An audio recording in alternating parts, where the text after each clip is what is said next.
اور میں اپنے آپ کو پاک صاف نہیں کہتا، کیونکہ نفس امارہ انسان کو برائی ہی سکھاتا رہتا ہے، مگر یہ کہ میرا پروردگار رحم فرمائے۔ بے شک میرا پروردگار بخشنے والا ہے، مہربان ہے۔ اور بادشاہ نے حکم دیا کہ اسے میرے پاس لاؤ، میں اسے اپنا مصاحب خاص بناؤں گا۔ پھر جب ان سے گفتگو کی تو کہا کہ آج سے تم ہمارے ہاں صاحب منزلت ہو اور صاحب اعتبار ہو۔ یوسف نے کہا مجھے زرعی پیداوار پر مقرر کر دیجئے، کیونکہ میں حفاظت بھی کر سکتا ہوں اور اس کام سے واقف بھی ہوں۔ اس طرح ہم نے یوسف کو ملک مصر میں جگہ دی اور وہ اس ملک میں جہاں چاہتے تھے رہتے تھے۔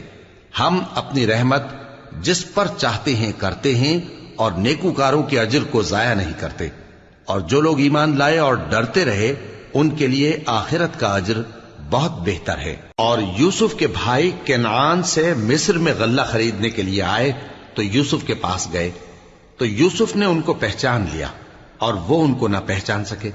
اور جب یوسف نے ان کے لیے ان کا سامان تیار کر دیا تو کہا کہ پھر آنا تو جو باپ کی طرف سے تمہارا ایک اور بھائی ہے اسے بھی میرے پاس لیتے آنا۔ کیا تم نہیں دیکھتے کہ میں ناب بھی پوری پوری دیتا ہوں اور مہمانداری بھی خوب کرتا ہوں؟ اب اگر تم اسے میرے پاس نہ لاؤ گے تو نہ تمہیں میرے ہاں سے غلہ ملے گا اور نہ تم میرے پاس ہی آ سکو گے۔ انہوں نے کہا کہ ہم اس کے بارے میں اس کے والد کو پھسلائیں گے اور ہم یہ کام کر کے رہیں گے۔ اور یوسف نے اپنے خدام سے کہا کہ ان کا سرمایہ یعنی غلے کی قیمت ان کے سامان میں رکھ دو۔ عجب نہیں کہ جب یہ اپنے اہل و عیال میں جائیں تو اسے پہچان لیں، اور عجب نہیں کہ یہ پھر یہاں آئے۔ بس جب وہ اپنے والد کے پاس واپس گئے تو کہنے لگے کہ ابا ہمارے لیے غلے کی بندش کر دی گئی ہے، تو ہمارے ساتھ ہمارے بھائی کو بھیج دیجئے تاکہ ہم پھر غلہ لائیں اور ہم اس کے نگہبان ہیں۔ یعقوب نے کہا کہ میں اس کے بارے میں تمہارا اعتبار نہیں کرتا، مگر ویسا ہی جیسا پہلے اس کے بھائی کے بارے میں کیا تھا، سو اللہ ہی بہتر نگہبان ہے اور وہ سب سے زیادہ رحم کرنے والا ہے۔ اور جب انہوں نے اپنا اسباب کھولا تو دیکھا کہ ان کا سرمایہ واپس کر دیا گیا ہے۔ کہنے لگے ابا ہمیں اور کیا چاہیے؟ دیکھیے یہ ہماری پونجی بھی ہمیں واپس کر دی گئی ہے، اور ہم اپنے اہل و عیال کے لیے پھر غلہ لائیں گے اور اپنے بھائی کی نگہبانی کریں گے، اور ایک بار شتر زیادہ لائیں گے کہ یہ غلہ جو ہم لائے ہیں تھوڑا ہے۔ یعقوب نے کہا کہ جب تک تم اللہ کا عہد نہ دو کہ اس کو میرے پاس صحیح و سالم لے آؤ گے، میں اسے ہرگز تمہارے ساتھ نہیں بھیجنے کا، مگر یہ کہ تم گھیر لیے جاؤ یعنی بے بس ہو جاؤ تو مجبوری ہے۔ پس جب انہوں نے والد کو اپنا قول دیا تو یعقوب نے کہا کہ جو قول و قرار ہم کر رہے ہیں اس کا اللہ ضامن ہے، اور فرمایا کہ اے میرے بیٹو ایک ہی دروازے سے داخل نہ ہونا بلکہ جدا جدا دروازوں سے داخل ہونا، اور میں اللہ کی تقدیر کو تو تم سے روک نہیں سکتا۔ بے شک حکم اللہ ہی کا ہے، میں اسی پر بھروسہ رکھتا ہوں، اور اہل توکل کو اسی پر بھروسہ رکھنا چاہیے۔ اور جب وہ ان مقامات سے داخل ہوئے جہاں جہاں سے داخل ہونے کے لیے ان کے والد نے ان سے کہا تھا، تو وہ تدبیر اللہ کے حکم کو ذرا بھی ٹال نہیں سکتی تھی۔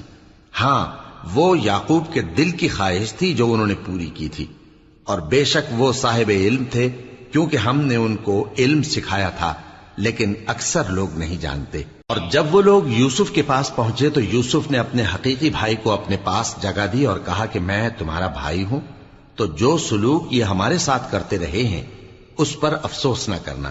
پھر جب ان کا اسباب تیار کر دیا تو اپنے بھائی کے تھیلے میں آپ خورا رکھ دیا۔ پھر جب وہ آبادی سے باہر نکل گئے تو ایک پکارنے والے نے آواز دی کہ قافلے والو تم تو چور ہو۔ وہ ان کی طرف متوجہ ہو کر کہنے لگے کہ تمہاری کیا چیز کھوئی گئی ہے؟ وہ بولے کہ بادشاہ کا کٹورا کھویا گیا ہے، اور جو شخص اس کو لے کے آئے اس کے لیے ایک بار شتر انعام، اور میں اس کا ضامن ہوں۔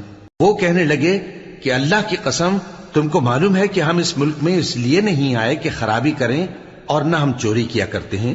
وہ بولے کہ اگر تم جھوٹے نکلے یعنی چوری ثابت ہوئی تو اس کی سزا کیا؟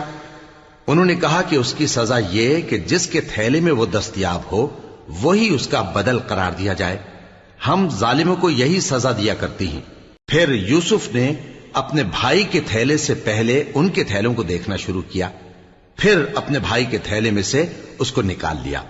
اس طرح ہم نے یوسف کے لیے تدبیر کی، ورنہ بادشاہ کے قانون کے مطابق وہ اپنے بھائی کو لے نہیں سکتے تھے مگر یہ کہ اللہ چاہے ہم جس کے چاہتے ہیں درجے بلند کرتے ہیں، اور ہر علم والے سے بڑھ کر ایک بڑا علم والا ہے۔ برادران یوسف نے کہا کہ اگر اس نے چوری کی ہو تو کچھ عجب نہیں کہ اس کے ایک بھائی نے بھی پہلے چوری کی تھی، مگر یوسف نے اس بات کو اپنے دل میں مخفی رکھا اور ان پر ظاہر نہ ہونے دیا، یعنی زیر لب کہا کہ تم بڑے برے ہو اور جو تم بیان کرتے ہو اللہ اسے خوب جانتا ہے۔ وہ کہنے لگے کہ اے عزیز، اس کے والد بہت بوڑھے ہیں اور اس سے بہت محبت رکھتے ہیں، تو اس کو چھوڑ دیجئے اور اس کی جگہ ہم میں سے کسی کو رکھ لیجئے، ہم دیکھتے ہیں کہ آپ احسان کرنے والے ہیں۔ یوسف نے کہا کہ اللہ پناہ میں رکھے کہ جس شخص کے پاس ہم نے اپنی چیز پائی ہے اس کے سوا کسی اور کو پکڑ لیں، ایسا کریں تو ہم بڑے بے انصاف ہیں۔ آخر جب وہ اس سے نا امید ہو گئے تو الگ ہو کر صلاح کرنے لگے۔ سب سے بڑے نے کہا، کیا تم نہیں جانتے کہ تمہارے والد نے تم سے اللہ کا عہد لیا ہے، اور اس سے پہلے بھی تم یوسف کے بارے میں قصور کر چکے ہو؟ تو جب تک والد صاحب مجھے اجازت نہ دیں میں تو اس جگہ سے ہلنے کا نہیں، یا اللہ میرے لیے کوئی فیصلہ کرے، اور وہ سب سے بہتر فیصلہ کرنے والا ہے۔ تم سب والد صاحب کے پاس واپس جاؤ اور کہو کہ ابا، آپ کے صاحبزادے نے وہاں جا کر چوری کی، اور ہم نے تو اپنی دانست کے مطابق آپ سے اس کے لے آنے کا عہد کیا تھا، مگر ہم غیب کی باتوں کے جاننے اور یاد رکھنے والے تو نہیں تھے، اور جس بستی میں ہم ٹھہرے تھے وہاں سے، یعنی اہل مصر سے، اور جس قافلے میں آئے ہیں اس سے دریافت کر لیجئے، اور ہم اس بیان میں بالکل سچے ہیں۔ جب انہوں نے یہ بات یعقوب سے آ کر کہی تو انہوں نے کہا کہ حقیقت یوں نہیں ہے، بلکہ یہ بات تم نے اپنے دل سے بنا لی ہے، تو صبر ہی بہتر ہے۔ عجب نہیں کہ اللہ ان سب کو میرے پاس لے آئے، بے شک وہ علم والا ہے، حکمت والا ہے۔ اور ان کے پاس سے چلے گئے اور کہنے لگے کہ ہائے افسوس یوسف پر، ہائے افسوس، اور رنج و الم میں ان کی آنکھیں سفید ہو گئیں اور ان کا دل غم سے بھر رہا تھا۔ بیٹے کہنے لگے کہ واللہ آپ تو یوسف کو اسی طرح یاد ہی کرتے رہیں گے یہاں تک کہ آپ گھل جائیں گے یا جان ہی دے دیں گے۔ انہوں نے کہا کہ میں تو اپنے غم و اندوہ کا اظہار اللہ سے کرتا ہوں، اور اللہ کی طرف سے وہ باتیں جانتا ہوں جو تم نہیں جانتے۔ اے بیٹو، یوں کرو کہ ایک دفعہ پھر جاؤ اور یوسف اور اس کے بھائی کو تلاش کرو، اور اللہ کی رحمت سے نا امید نہ ہونا کہ اللہ کی رحمت سے تو کافر لوگ ہی نا امید ہوا کرتے ہیں۔ پھر جب وہ یوسف کے پاس گئے تو کہنے لگے کہ اے عزیز، ہمیں اور ہمارے اہل و عیال کو بڑی تکلیف ہو رہی ہے، اور ہم یہ تھوڑا سا سرمایہ لائے ہیں، آپ ہمیں اس کے عوض پورا غلہ دے دیجئے اور ہم پر خیرات کیجئے کہ اللہ خیرات کرنے والوں کو ثواب دیتا ہے۔ یوسف نے کہا، تمہیں معلوم ہے کہ جب تم نادانی میں پھنسے ہوئے تھے تو تم نے یوسف اور اس کے بھائی کے ساتھ کیا کیا تھا؟ وہ بولے، کیا واقعی تم ہی یوسف ہو؟ انہوں نے کہا، ہاں میں یوسف ہوں، اور بن یامین کی طرف اشارہ کر کے کہنے لگے، یہ میرا بھائی ہے، اللہ نے ہم پر بڑا احسان کیا ہے۔ جو شخص اللہ سے ڈرتا اور صبر کرتا ہے تو اللہ نیکوکاروں کا اجر ضائع نہیں کرتا۔ وہ بولے، اللہ کی قسم، اللہ نے تم کو ہم پر فضیلت بخشی ہے، اور بے شک ہم خطاکار تھے۔ یوسف نے کہا کہ آج کے دن تم پر کوئی ملامت نہیں، اللہ تم کو معاف کرے، اور وہ سب سے بڑھ کر رحم کرنے والا ہے۔ یہ میرا کرتا لے جاؤ، پھر اسے والد صاحب کے منہ پر ڈال دینا تو وہ بینا ہو جائیں گے، اور اپنے تمام اہل و عیال کو میرے پاس لے آؤ۔ اور جب قافلہ مصر سے روانہ ہوا تو ان کے والد کہنے لگے کہ اگر مجھ کو یہ نہ کہو کہ بوڑھا بہک گیا ہے تو مجھے تو یوسف کی بو آ رہی ہے۔ وہ بولے کہ واللہ آپ اسی قدیم غلطی میں مبتلا ہیں۔ مگر جب خوشخبری دینے والا آپ پہنچا تو اس نے کرتا ان کے منہ پر ڈال دیا، سو وہ بینا ہو گئے، اور بیٹوں سے کہنے لگے، کیا میں نے تم سے نہیں کہا تھا کہ میں اللہ کی طرف سے وہ باتیں جانتا ہوں جو تم نہیں جانتے؟ بیٹوں نے کہا کہ ابا، ہمارے لیے ہمارے گناہ کی مغفرت مانگیے، بے شک ہم خطاکار تھے۔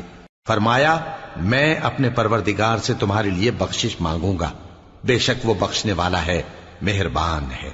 پھر جب یہ سب لوگ یوسف کے پاس پہنچے تو انہوں نے اپنے والدین کو اپنے پاس جگہ دی اور کہا، مصر میں داخل ہو جائیے، اللہ نے چاہا تو امن و امان سے رہیے گا۔ اور اپنے والدین کو تخت پر بٹھایا اور سب ان کے آگے سجدے میں گر پڑے۔ اور اس وقت یوسف نے کہا، ابا جان، یہ میرے اس خواب کی تعبیر ہے جو میں نے پہلے بچپن میں دیکھا تھا، میرے پروردگار نے اسے سچ کر دیا اور اس نے مجھ پر بہت سے احسان کیے ہیں کہ مجھ کو قید خانے سے نکالا، اور اس کے بعد کہ شیطان نے مجھ میں اور میرے بھائیوں میں فساد ڈال دیا تھا، آپ کو گاؤں سے یہاں لایا۔ بے شک میرا پروردگار جو چاہتا ہے تدبیر سے کرتا ہے، وہ علم والا ہے، حکمت والا ہے۔ جب یہ سب باتیں ہو لیں تو یوسف نے اللہ سے دعا کی کہ اے میرے پروردگار، تو نے مجھ کو حکومت سے نوازا اور خوابوں کی تعبیر کا علم بخشا۔ اے آسمانوں اور زمین کے پیدا کرنے والے، تو ہی دنیا اور آخرت میں میرا کارساز ہے۔ تو مجھے دنیا سے اپنی اطاعت کی حالت میں اٹھائیو اور آخرت میں اپنے نیک بندوں میں داخل کیجو۔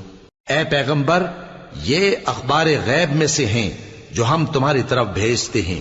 اور جب برادران یوسف نے اپنی بات پر اتفاق کیا تھا اور وہ فریب کر رہے تھے تو تم ان کے پاس تو نہ تھے، اور بہت سے آدمی گو تم کتنی خواہش کرو ایمان لانے والے نہیں ہیں، اور تم ان سے اس خیر خواہی کا کچھ صلہ بھی تو نہیں مانگتے۔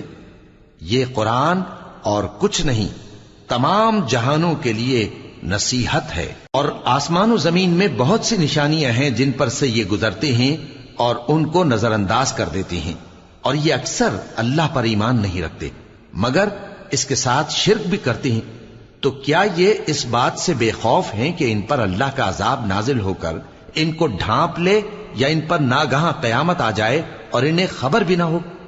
کہہ دو میرا رستہ تو یہ ہے، میں اللہ کی طرف بلاتا ہوں سمجھ بوجھ کر، میں بھی لوگوں کو اللہ کی طرف بلاتا ہوں اور میرے پیراؤ بھی، اور اللہ پاک ہے اور میں شرک کرنے والوں میں سے نہیں ہوں۔ اور ہم نے تم سے پہلے بستیوں کے رہنے والوں میں سے مرد ہی بھیجے تھے جن کی طرف ہم وہی بھیجتے تھے۔ کیا ان لوگوں نے ملک میں سیر و سیاحت نہیں کی کہ دیکھ لیتے کہ جو لوگ ان سے پہلے تھے ان کا انجام کیا ہوا؟ اور متقیوں کے لیے آخرت کا گھر بہت اچھا ہے، کیا تم سمجھتے نہیں؟ یہاں تک کہ جب پیغمبر نا امید ہو گئے اور انہوں نے خیال کیا کہ اپنی نصرت کے بارے میں جو بات انہوں نے کہی تھی اس میں وہ سچے نہ نکلے، تو ان کے پاس ہماری مدد آ پہنچی، پھر جسے ہم نے چاہا بچا دیا، اور ہمارا عذاب اتر کر گناہگار لوگوں سے پھیرا نہیں کرتا۔ ان کے قصے میں عقل مندوں کے لیے عبرت ہے۔ یہ قرآن ایسی بات نہیں ہے جو اپنے دل سے بنائی گئی ہو، بلکہ جو کتابیں اس سے پہلے نازل ہوئی ہیں ان کی تصدیق کرنے والا ہے اور ہر چیز کی تفصیل کرنے والا، اور مومنوں کے لیے ہدایت اور رحمت ہے۔ شروع اللہ کا نام لے کر جو بڑا مہربان نہایت رحم والا ہے۔ الف لام میم را۔ اے نبی، یہ کتاب الہی کی آیتیں ہیں، اور جو کچھ تمہارے پروردگار کی طرف سے تم پر نازل ہوا ہے حق ہے، لیکن اکثر لوگ ایمان نہیں لاتے۔ اللہ وہی تو ہے جس نے ستونوں کے بغیر آسمان جیسا کہ تم دیکھتے ہو اتنے اونچے بنائے، پھر عرش پر جلوہ افروز ہوا اور سورج اور چاند کو کام میں لگا دیا، ہر ایک میعاد معین تک گردش کر رہا ہے۔ وہی دنیا کے کاموں کا انتظام کرتا ہے، اس طرح وہ اپنی آیتیں کھول کھول کر بیان کرتا ہے کہ تم اپنے پروردگار کے روبرو جانے کا یقین کرو۔ اور وہی ہے جس نے زمین کو پھیلایا اور اس میں پہاڑ اور دریا پیدا کیے اور ہر طرح کے میووں کی دو دو قسمیں بنائیں۔ وہی رات کو دن کا لباس پہناتا ہے، غور کرنے والوں کے لیے اس میں بہت سی نشانیاں ہیں۔ اور زمین میں کئی طرح کے قطعات ہیں ایک دوسرے سے ملے ہوئے، اور انگور کے باغ اور کھیتی اور کھجور کے درخت، بعض کی بہت سی شاخیں ہیں اور بعض کی اتنی نہیں ہوتی، باوجود کہ پانی سب کو ایک ہی ملتا ہے۔ اور ہم بعض میووں کو بعض پر لذت میں فضیلت دیتی ہیں، اور اس میں سمجھنے والوں کے لیے بہت سی نشانیاں ہیں۔ اگر تم عجیب بات سننی چاہو تو کافروں کا یہ کہنا عجیب ہے کہ جب ہم مر کر مٹی ہو جائیں گے تو کیا اثر نو پیدا ہوں گے؟ یہی لوگ ہیں جو اپنے پروردگار سے منکر ہوئے ہیں، اور یہی ہیں جن کی گردنوں میں طوق ہوں گے، اور یہی اہل دوزخ ہیں کہ ہمیشہ اس میں جلتے رہیں گے۔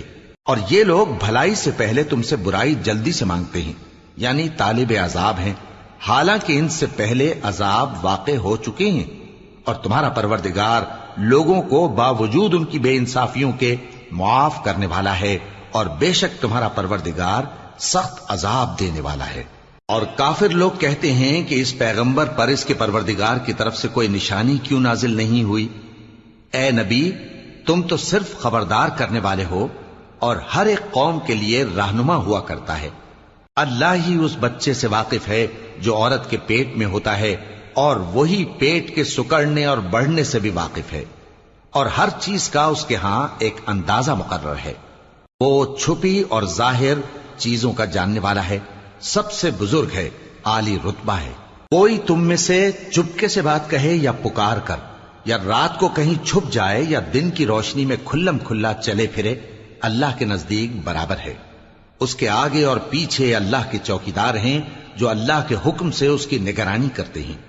اللہ اس نعمت کو جو کسی قوم کو حاصل ہے نہیں بدلتا جب تک کہ وہ اپنی حالت کو نہ بدلے، اور جب اللہ کسی قوم کے ساتھ برائی کا ارادہ کرتا ہے تو وہ پھر نہیں سکتی، اور اللہ کے سوا ان کا کوئی مددگار نہیں ہوتا۔ وہی تو ہے جو تم کو ڈرانے اور امید دلانے کے لیے بجلی دکھاتا اور بھاری بھاری بادل پیدا کرتا ہے، اور رعد اور فرشتے سب اس کے خوف سے اس کی تسبیح و تحمید کرتے رہتے ہیں۔ اور وہی بجلیاں بھیجتا ہے، پھر جس پر چاہتا ہے گرا بھی دیتا ہے، جبکہ وہ اللہ کے بارے میں جھگڑتے ہیں، اور وہ بڑی قوت والا ہے۔ کام کا پکارنا تو اسی کا ہے، اور جن کو یہ لوگ اس کے سوا پکارتے ہیں وہ ان کی پکار کو کسی طرح قبول نہیں کرتے، مگر اس شخص کی طرح جو اپنے دونوں ہاتھ پانی کی طرف پھیلا دے تاکہ دور ہی سے اس کے منہ تک آ پہنچے، حالانکہ وہ اس تک کبھی بھی نہیں آ سکتا۔ اور اسی طرح کافروں کی پکار بیکار ہے۔ اور جتنی مخلوقات آسمانوں اور زمین میں ہے، خوشی سے یا ناخوشی سے اللہ کے آگے سجدہ کرتی ہے، اور ان کے سائے بھی صبح و شام سجدے کرتے ہیں۔ ان سے پوچھو کہ آسمانوں اور زمین کا پروردگار کون ہے؟ تم ہی کہہ دو کہ اللہ۔ ان سے کہو کہ کیا تم نے اللہ کو چھوڑ کر ایسے لوگوں کو کارساز بنایا ہے جو خود اپنے نفع و نقصان کا بھی اختیار نہیں رکھتے؟ کہو کیا اندھا اور آنکھوں والا برابر ہیں، یا اندھیرا اور اجالا برابر ہو سکتا ہے؟ بھلا ان لوگوں نے جن کو اللہ کا شریک مقرر کیا ہے، کیا انہوں نے اللہ کسی مخلوقات پیدا کی ہے جس کے سبب ان کے لیے مخلوقات مشتبہ ہو گئی ہے؟ کہہ دو کہ اللہ ہی ہر چیز کا پیدا کرنے والا ہے، اور وہ یکتا ہے، بڑا زبردست ہے۔ اسی نے آسمان سے مے برسایا، پھر اس سے اپنے اپنے اندازے کے مطابق نالے بہ نکلے، پھر پانی پر پھولا ہوا جھاگ آ گیا۔ اور جس چیز کو زیور یا کوئی اور سامان بنانے کے لیے آگ میں تپاتے ہیں اس میں بھی ایسا ہی جھاگ ہوتا ہے۔ اس طرح اللہ حق و باطل کی مثال بیان فرماتا ہے۔ سو جھاگ تو سوکھ کر زائل ہو جاتا ہے، اور پانی جو لوگوں کو فائدہ پہنچاتا ہے وہ زمین میں ٹھہرا رہتا ہے۔ اس طرح اللہ صحیح اور غلط کی مثالیں بیان فرماتا ہے تاکہ تم سمجھو۔ جن لوگوں نے اللہ کے حکم کو قبول کیا ان کی حالت بہت بہتر ہوگی، اور جنہوں نے اس کو قبول نہ کیا، اگر روئے زمین کے سب خزانے ان کے اختیار میں ہوں تو وہ سب کے سب اور ان کے ساتھ اتنے ہی اور نجات کے بدلے میں صرف کر ڈالیں، مگر نجات کہاں؟ ایسے لوگوں کا حساب بھی برا ہوگا، اور ان کا ٹھکانہ بھی دوزخ ہے، اور وہ بری جگہ ہے۔ بھلا جو شخص یہ جانتا ہے کہ جو کچھ تمہارے پروردگار کی طرف سے تم پر نازل ہوا ہے حق ہے، وہ اس شخص کی طرح ہے جو اندھا ہے؟ اور سمجھتے تو وہی ہیں جو عقل مند ہیں، جو اللہ کے عہد کو پورا کرتے ہیں اور قول و قرار کو نہیں توڑتے، اور جن رشتوں کے جوڑے رکھنے کا اللہ نے حکم دیا ان کو جوڑے رکھتے، اور اپنے پروردگار سے ڈرتے رہتے اور برے حساب سے خوف رکھتے ہیں، اور جو اپنے پروردگار کی خوشنودی حاصل کرنے کے لیے مصائب پر صبر کرتے ہیں اور نماز پڑھتے ہیں، اور جو مال ہم نے ان کو دیا ہے اس میں سے پوشیدہ اور ظاہر خرچ کرتے ہیں، اور نیکی سے برائی کو دور کرتے ہیں۔ یہی لوگ ہیں جن کے لیے عاقبت کا گھر ہے، یعنی ہمیشہ رہنے کے باغات جن میں وہ داخل ہوں گے، اور ان کے باپ دادوں اور بیویوں اور اولاد میں سے جو نیکوکار ہوں گے وہ بھی بہشت میں جائیں گے، اور فرشتے بہشت کے ہر ایک دروازے سے ان کے پاس آئیں گے اور کہیں گے تم پر سلام ہو، یہ تمہاری ثابت قدمی کا بدلہ ہے، اور عاقبت کا گھر خوب گھر ہے۔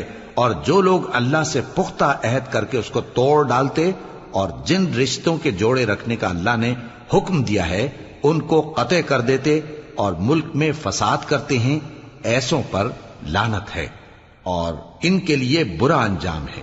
اللہ جس کا چاہتا ہے رزق فراخ کر دیتا ہے اور جس کا چاہتا ہے تنگ کر دیتا ہے۔ اور کافر لوگ دنیا کی زندگی پر خوش ہو رہے ہیں، اور دنیا کی زندگی آخرت کے مقابلے میں بہت تھوڑا سامان ہے۔ اور کافر کہتے ہیں کہ اس پیغمبر پر اس کے پروردگار کی طرف سے کوئی نشانی کیوں نازل نہیں ہوئی؟ کہہ دو کہ اللہ جسے چاہتا ہے گمراہ کرتا ہے، اور جو اس کی طرف رجوع ہوتا ہے اس کو اپنی طرف کا رستہ دکھاتا ہے، یعنی ان کو جو ایمان لاتے اور جن کے دل اللہ کی یاد سے آرام پاتے ہیں ان کو۔ اور سن رکھو کہ اللہ کی یاد سے ہی دل آرام پاتے ہیں۔ جو لوگ ایمان لائے اور عمل نیک کیے ان کے لیے خوشحالی اور عمدہ ٹھکانہ ہے۔ جس طرح ہم پہلے پیغمبر بھیجتے رہے ہیں اسی طرح اے نبی ہم نے تم کو اس امت میں جس سے پہلے بہت سی امتیں گزر چکی ہیں بھیجا ہے، تاکہ تم ان کو وہ کتاب جو ہم نے تمہاری طرف بھیجی ہے پڑھ کر سنا دو۔ اور یہ لوگ رحمان کو نہیں مانتے۔ کہہ دو وہی تو میرا پروردگار ہے، اس کے سوا کوئی معبود نہیں، میں اسی پر بھروسہ رکھتا ہوں اور اسی کی طرف رجوع کرتا ہوں۔ اور اگر کوئی قرآن ایسا ہوتا کہ اس کی تاثیر سے پہاڑ چل پڑتے یا زمین پھٹ جاتی یا مردوں سے کلام کر سکتے تو کیا یہ لوگ ایمان لے آتے؟ بات یہ ہے کہ سب باتیں اللہ کے اختیار میں ہیں، تو کیا مومنوں کو اس سے اطمینان نہیں ہوا کہ اگر اللہ چاہتا تو سب لوگوں کو ہدایت کے رستے پر چلا دیتا؟ اور کافروں پر ہمیشہ ان کے اعمال کے بدلے آفت آتی رہے گی یا ان کے مکانات کے قریب نازل ہوتی رہے گی یہاں تک کہ اللہ کا وعدہ آ پہنچے۔ بے شک اللہ وعدہ خلاف نہیں کرتا۔ اور تم سے پہلے بھی رسولوں کے ساتھ تمسخر ہوتے رہے ہیں، تو میں نے کافروں کو مہلت دی، پھر میں نے ان کو پکڑ لیا، سو دیکھ لو کہ میرا عذاب کیسا رہا۔ تو کیا وہ جو ہر شخص کے اعمال کا نگراں و نگہبان ہے وہ بتوں کی طرح بے علم و بے خبر ہو سکتا ہے؟ اور ان لوگوں نے اللہ کے شریک مقرر کر رکھے ہیں۔ ان سے کہو کہ ذرا ان کے نام تو لو۔ کیا تم اسے ایسی چیزیں بتاتے ہو جو روئے زمین پر ہیں اور اسے معلوم نہیں، یا تم لوگ محض سطحی بات کی تقلید کرتے ہو؟ اصل یہ ہے کہ کافروں کو ان کے فریب خوبصورت معلوم ہوتے ہیں اور وہ ہدایت کے رستے سے روک لیے گئے ہیں، اور جسے اللہ گمراہ رہنے دے اسے کوئی ہدایت کرنے والا نہیں۔ ان کو دنیا کی زندگی میں بھی عذاب ہے اور آخرت کا عذاب تو بہت ہی سخت ہے، اور ان کو اللہ کے عذاب سے کوئی بھی بچانے والا نہیں۔ جس جنت کا پرہیزگاروں سے وعدہ کیا گیا ہے اس کی شان یہ ہے کہ اس کے نیچے نہریں بہ رہی ہیں، اس کے پھل ہمیشہ باقی رہنے والے ہیں اور اس کے سائے بھی۔ یہ ان لوگوں کا انجام ہے جو متقی ہیں، اور کافروں کا انجام دوزخ ہے۔ اور جن لوگوں کو ہم نے کتاب دی ہے وہ اس کتاب سے جو تم پر نازل ہوئی ہے خوش ہوتی ہیں، اور بعض فرقے اس کی بعض باتیں نہیں بھی مانتے۔ کہہ دو کہ مجھ کو یہی حکم ہوا ہے کہ اللہ ہی کی عبادت کروں اور اس کے ساتھ کسی کو شریک نہ بناؤں۔ میں اسی کی طرف بلاتا ہوں اور اسی کی طرف مجھے لوٹنا ہے۔ اور اسی طرح ہم نے اس قرآن کو عربی زبان کا فرمان بنا کر نازل کیا ہے۔ اور اگر تم علم آ جانے کے بعد ان لوگوں کی خواہشوں کے پیچھے چلو گے تو اللہ کے سامنے کوئی نہ تمہارا مددگار ہوگا اور نہ کوئی بچانے والا۔ اور اے نبی ہم نے تم سے پہلے بھی پیغمبر بھیجے تھے اور ان کو بیویاں اور اولاد بھی دی تھی، اور کسی پیغمبر کے اختیار کی بات نہ تھی کہ اللہ کے حکم کے بغیر کوئی نشانی لے آتا۔ ہر حکم قضا کتاب میں لکھا ہوا ہے۔ اللہ جس چیز کو چاہتا ہے مٹا دیتا ہے اور جس کو چاہتا ہے باقی رکھتا ہے، اور اسی کے پاس اصل کتاب ہے۔ اور اگر ہم کوئی عذاب جس کا ان لوگوں سے وعدہ کرتے ہیں تمہیں دکھائیں، یعنی تمہارے روبرو ان پر نازل کریں، یا تمہاری مدت حیات پوری کر دیں، یعنی تمہارے انتقال کے بعد عذاب بھیجیں، تو تمہارا کام ہمارے احکام کا پہنچا دینا ہے اور ہمارا کام حساب لینا ہے۔ کیا انہوں نے نہیں دیکھا کہ ہم زمین کو اس کے کناروں سے گھٹاتے چلے آ رہے ہیں؟ اور اللہ جیسا چاہتا ہے حکم کرتا ہے، کوئی اس کے حکم کا رد کرنے والا نہیں، اور وہ جلد حساب لینے والا ہے۔ جو لوگ ان سے پہلے تھے وہ بھی بہتیری تدبیریں کرتے رہے ہیں، سو تدبیر تو سب اللہ ہی کی ہوتی ہے۔ ہر شخص جو کچھ کر رہا ہے اللہ اسے جانتا ہے، اور کافر جلد معلوم کر لیں گے کہ آخرت میں اچھا انجام کس کے لیے ہوتا ہے۔ اور کافر لوگ کہتے ہیں کہ تم پیغمبر نہیں ہو۔ کہہ دو کہ میرے اور تمہارے درمیان اللہ اور وہ شخص جس کے پاس کتاب آسمانی کا علم ہے بطور گواہ کافی ہے۔ شروع اللہ کا نام لے کر جو بڑا مہربان نہایت رحم والا ہے۔ الف لام را، یہ ایک پر نور کتاب ہے، اس کو ہم نے تم پر اس لیے نازل کیا ہے کہ تم لوگوں کو اندھیروں سے نکال کر روشنی کی طرف لے جاؤ، یعنی ان کے پروردگار کے حکم سے عزت والے خوبیوں والے مالک کے راستے کی طرف، یعنی اس اللہ کے راستے کی طرف کہ جو کچھ آسمانوں اور زمین میں ہے سب اسی کا ہے۔ اور ان کافروں کے لیے عذاب شدید کی وجہ سے تباہی اور بربادی مقدر ہے، جو آخرت کے مقابلے میں دنیاوی زندگی کو پسند کرتے اور لوگوں کو اللہ کے راستے سے روکتے اور اس میں کجی چاہتے ہیں۔ یہ لوگ بڑے دور کی گمراہی میں ہیں، اور ہم نے کوئی پیغمبر نہیں بھیجا مگر وہ اپنی قوم کی زبان بولتا تھا تاکہ انہیں احکام الہی کھول کھول کر بتا دے۔ پھر اللہ جسے چاہتا ہے گمراہ رہنے دیتا ہے اور جسے چاہتا ہے ہدایت دیتا ہے، اور وہ غالب ہے، حکمت والا ہے۔ اور ہم نے موسیٰ کو اپنی نشانیاں دے کر بھیجا کہ اپنی قوم کو تاریکیوں سے نکال کر روشنی میں لے جاؤ اور ان کو اللہ کے دن یاد دلاؤ، اور اس میں ان لوگوں کے لیے جو صابر و شاکر ہیں نشانیاں ہیں۔ اور جب موسیٰ نے اپنی قوم سے کہا کہ اللہ نے جو تم پر مہربانیاں کی ہیں ان کو یاد کرو، جبکہ اس نے تم کو فرعون کی قوم سے رہائی بخشی، وہ لوگ تمہیں برے برے عذاب دیتے تھے اور تمہارے بیٹوں کو مار ڈالتے تھے اور تمہاری لڑکیوں کو زندہ رہنے دیتے تھے، اور اس میں تمہارے پروردگار کی طرف سے بڑی آزمائش تھی۔ اور جب تمہارے پروردگار نے تم کو آگاہ کیا کہ اگر شکر کرو گے تو میں تمہیں زیادہ دوں گا، اور اگر ناشکری کرو گے تو یاد رکھو کہ میرا عذاب بھی سخت ہے۔ اور موسیٰ نے صاف صاف کہہ دیا کہ اگر تم اور جتنے اور لوگ زمین میں ہیں سب کے سب ناشکری کرو تو بھی اللہ بے نیاز ہے، قابل تعریف ہے۔ بھلا تم کو ان لوگوں کے حالات کی خبر نہیں پہنچی جو تم سے پہلے تھے، یعنی نوح اور عاد اور سمود کی قوم اور جو ان کے بعد تھے، جن کا علم اللہ کے سوا کسی کو نہیں۔ جب ان کے پاس ان کے پیغمبر نشانیاں لے کر آئے تو انہوں نے اپنے ہاتھ ان کے منہوں پر رکھ دیے کہ خاموش رہو، اور کہنے لگے کہ ہم تو تمہاری رسالت کو تسلیم نہیں کرتے، اور جس چیز کی طرف تم ہمیں بلاتے ہو ہم کو اس میں بھاری شک ہے۔ ان کے پیغمبروں نے کہا، کیا تم کو اللہ کے بارے میں شک ہے جو آسمانوں اور زمین کا پیدا کرنے والا ہے؟ وہ تمہیں اس لیے بلاتا ہے کہ تمہارے گناہ بخشے اور ایک مدت مقرر تک تم کو مہلت دے۔ وہ بولے کہ تم تو ہمارے ہی جیسے آدمی ہو، تمہارا یہ منشا ہے کہ جن چیزوں کو ہمارے بڑے پوجتے رہے ہیں ان کے پوجنے سے تم ہمیں روک دو، تو اچھا کوئی کھلی دلیل لاؤ، یعنی معجزہ دکھاؤ۔ پیغمبروں نے ان سے کہا کہ ہاں ہم تمہارے ہی جیسے آدمی ہیں، لیکن اللہ اپنے بندوں میں سے جس پر چاہتا ہے نبوت کا احسان کرتا ہے، اور ہمارے اختیار کی بات نہیں کہ ہم اللہ کے حکم کے بغیر تم کو تمہاری فرمائش کے مطابق معجزہ دکھائیں، اور اللہ ہی پر مومنوں کو تو بھروسہ رکھنا چاہیے۔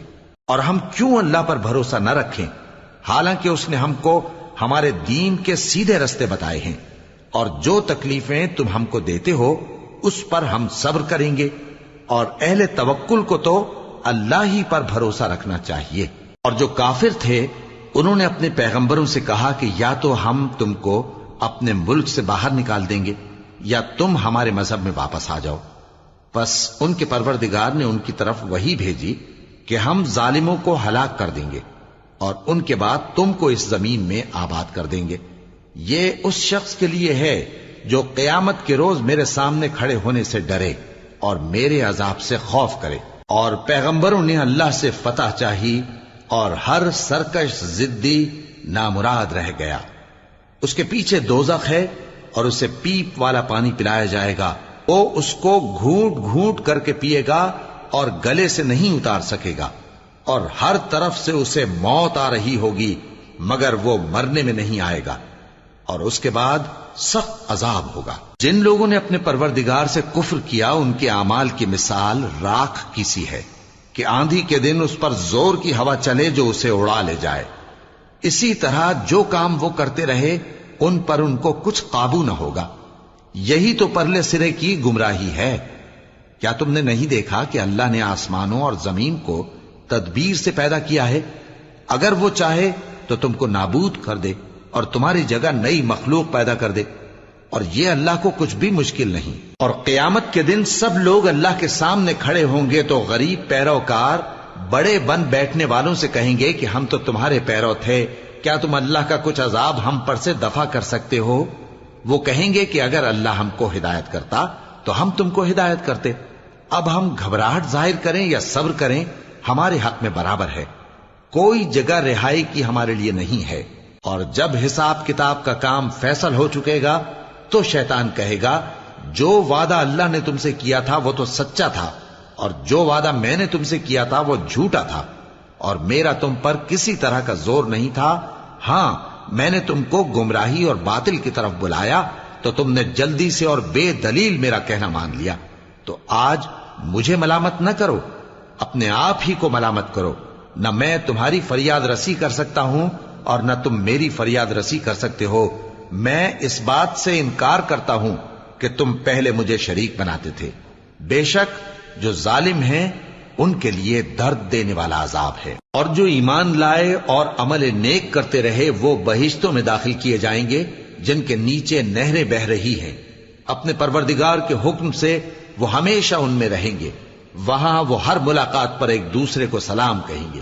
کیا تم نے نہیں دیکھا کہ اللہ نے کلمہ طیبہ کی کیسی مثال بیان فرمائی ہے؟ وہ ایسی ہے جیسے پاکیزہ درخت جس کی جڑ مضبوط ہو اور شاخیں آسمان میں پھیلی ہوں، وہ اپنے پروردگار کے حکم سے ہر موقع پر پھل لاتا ہو۔ اور اللہ لوگوں کے لیے مثالیں بیان فرماتا ہے تاکہ وہ نصیحت حاصل کریں۔ اور ناپاک بات یعنی غلط عقیدے کی مثال ناپاک درخت کی سی ہے کہ وہ زمین کے اوپر ہی سے اکھیڑ کر پھینک دیا جائے، اس کو ذرا بھی قرار و ثبات نہیں۔ اللہ مومنوں کے دلوں کو صحیح اور پکی بات سے دنیا کی زندگی میں بھی مضبوط رکھتا ہے اور آخرت میں بھی رکھے گا۔ اور اللہ بے انصافوں کو گمراہ کر دیتا ہے، اور اللہ جو چاہتا ہے کرتا ہے۔ کیا تم نے ان لوگوں کو نہیں دیکھا جنہوں نے اللہ کے احسان کو ناشکری سے بدل دیا اور اپنی قوم کو تباہی کے گھر میں لا اتارا، یعنی دوزخ میں، کہ سب ناشکرے اس میں داخل ہوں گے اور وہ برا ٹھکانہ ہے۔ اور ان لوگوں نے اللہ کے شریک مقرر کیے کہ لوگوں کو اس کے رستے سے گمراہ کریں۔ کہہ دو کہ چند روز فائدے اٹھا لو، آخر کار تم کو دوزخ کی طرف لوٹ کر جانا ہے۔ اے پیغمبر، میرے مومن بندوں سے کہہ دو کہ نماز پڑھا کریں، اور اس دن کے آنے سے پیشتر جس میں نہ اعمال کا سودا ہوگا اور نہ دوستی کام آئے گی، ہمارے دیے ہوئے مال میں سے پوشیدہ اور علانیہ خرچ کرتے رہیں۔ اللہ ہی تو ہے جس نے آسمانوں اور زمین کو پیدا کیا اور آسمان سے مے برسایا، پھر اس سے تمہارے کھانے کے لیے پھل پیدا کیے اور کشتیوں اور جہازوں کو تمہارے زیر فرمان کیا تاکہ وہ سمندر میں اس کے حکم سے چلیں، اور نہروں کو بھی تمہارے زیر فرمان کیا، اور سورج اور چاند کو تمہارے لیے کام میں لگا دیا کہ دونوں دن رات ایک ڈگر پر چل رہے ہیں، اور رات اور دن کو بھی تمہاری خاطر کام میں لگا دیا، اور جو کچھ تم نے مانگا سب میں سے تم کو عنایت کیا۔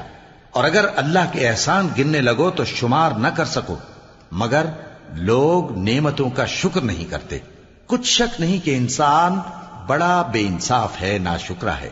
اور جب ابراہیم نے دعا کی کہ اے میرے پروردگار، اس شہر کو لوگوں کے لیے امن کی جگہ بنا دے، اور مجھے اور میری اولاد کو اس بات سے کہ بتوں کی پرستش کرنے لگیں بچائے رکھیو۔ اے پروردگار، انہوں نے بہت سے لوگوں کو گمراہ کیا ہے، سو جس شخص نے میرا کہا مانا وہ میرا ہے، اور جس نے میری نافرمانی کی تو تو بخشنے والا ہے، مہربان ہے۔ اے پروردگار، میں نے اپنی اولاد ایک وادی میں جہاں کھیتی نہیں، تیرے عزت و ادب والے گھر کے پاس لا بسائی ہے۔ اے پروردگار، تاکہ یہ نماز پڑھیں، سو تو لوگوں کے دلوں کو ایسا کر دے کہ ان کی طرف جھکے رہیں، اور ان کو میووں سے روزی دیتے رہنا تاکہ تیرا شکر کریں۔ اے پروردگار، جو بات ہم چھپاتے اور جو ظاہر کرتے ہیں تو سب جانتا ہے، اور اللہ سے کوئی چیز مخفی نہیں، نہ زمین میں نہ آسمان میں۔ اللہ کا شکر ہے جس نے مجھ کو بڑی عمر میں اسماعیل اور اسحاق بخشے، بے شک میرا پروردگار دعا سننے والا ہے۔ اے پروردگار، مجھ کو ایسی توفیق عنایت کر کہ نماز پڑھتا رہوں، اور میری اولاد کو بھی یہ توفیق بخش۔ اے پروردگار، میری دعا قبول فرما۔ اے پروردگار، حساب کتاب کے دن میری اور میرے ماں باپ کی اور مومنوں کی مغفرت کیجو۔ اور مومنوں، یہ نہ سمجھنا کہ یہ ظالم جو کام کر رہے ہیں اللہ ان سے بے خبر ہے۔ وہ ان کو اس دن تک مہلت دے رہا ہے جبکہ دہشت کے سبب آنکھیں پھٹی کی پھٹی رہ جائیں گی اور لوگ سر اٹھائے ہوئے میدان قیامت کی طرف دوڑ رہے ہوں گے۔ ان کی نگاہیں خود اپنی طرف لوٹ نہ سکیں گی اور ان کے دل مارے خوف کے ہوا ہو رہے ہوں گے۔ اور لوگوں کو اس دن سے آگاہ کر دو جب ان پر عذاب آ جائے گا۔ تب ظالم لوگ کہیں گے کہ اے ہمارے پروردگار، ہمیں تھوڑی سی مہلت عطا کر تاکہ ہم تیری دعوت توحید قبول کریں اور تیرے پیغمبروں کے پیچھے چلیں۔ تو جواب ملے گا، کیا تم پہلے قسمیں نہیں کھایا کرتے تھے کہ تم کو اس حال سے جس میں تم ہو زوال نہیں ہوگا؟ اور جو لوگ اپنے آپ پر ظلم کرتے تھے تم ان کے مکانوں میں رہتے تھے، اور تم پر ظاہر ہو چکا تھا کہ ہم نے ان لوگوں کے ساتھ کس طرح کا معاملہ کیا تھا، اور تمہارے سمجھانے کے لیے مثالیں بیان کر دی تھیں۔ اور انہوں نے بڑی بڑی تدبیریں کی، اور ان کی سب تدبیریں اللہ کے ہاں لکھی ہوئی ہیں۔ گو وہ تدبیریں ایسی غضب کی تھیں کہ ان سے پہاڑ بھی ٹل جائیں۔ تو ایسا خیال نہ کرنا کہ اللہ نے جو اپنے پیغمبروں سے وعدہ کیا ہے وہ اس کے خلاف کرے گا۔ بے شک اللہ زبردست ہے، بدلہ لینے والا ہے۔ جس دن یہ زمین دوسری ہی زمین بنا دی جائے گی اور آسمان بھی بدل دیے جائیں گے اور سب لوگ اللہ کے سامنے نکل کھڑے ہوں گے، جو یکتا ہے بڑا زبردست ہے۔ اور اس دن تم گناہگاروں کو دیکھو گے کہ زنجیروں میں جکڑے ہوئے ہیں، ان کے کرتے تارکول کے ہوں گے اور ان کے چہروں کو آگ لپٹ رہی ہوگی، یہ اس لیے کہ اللہ ہر شخص کو اس کے اعمال کا بدلہ دے۔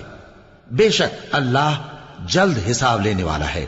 یہ قرآن لوگوں کے نام اللہ کا پیغام ہے تاکہ ان کو اس سے ڈرایا جائے اور تاکہ وہ جان لیں کہ وہی اکیلا معبود ہے، اور تاکہ اہل عقل نصیحت حاصل